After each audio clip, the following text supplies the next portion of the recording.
येत्या महाशिवरात्रीक माझ्या आयुष्यातलो शेवटचो दशावतार. त्या दिवशीच्या रथयात्रेत मी सोंग घेऊन नाचले की माझो नवस पूर्ण झालो. काही हजार वर्षांपूर्वीपासूनचं देवस्थान हे राखणदार. राखणदारा पुढे कोण मोठो नाय. माझी आजी माका सांगा, कात्रोबाच्या रानात रात्रीचो राखणदार फिरता म्हणा.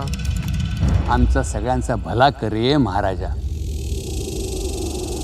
तुका 1000 वेळा सांगलंय, प्रत्यक्ष यम जरी इलो तरी रात्रीचा घराबाहेर पडायचा नाही म्हणून. टेंशन तो होगा ना. अरे जंगल अपने बाप का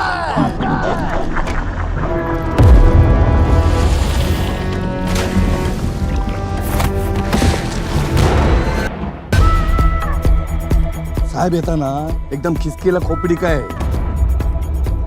नाही, पण मी तुझ्या काहीच कामाचा नाही. तुझ्यासारखाच माणूस हवाय मला. तो करताय सगळं. कोण? राखणदार. तो राखणदार तुमच्या डोक्यात आहे, डोक्यात. जंगलात फक्त जनावर असतात.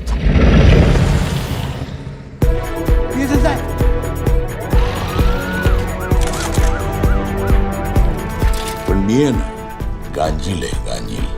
एकदा मागे लागलो ना तर सुजवल्याशिवाय थांबत नाही.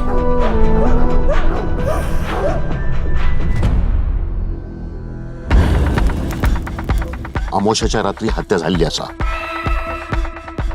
आत्मा नाही, शरीर पण आपल्या बरोबरच आहे.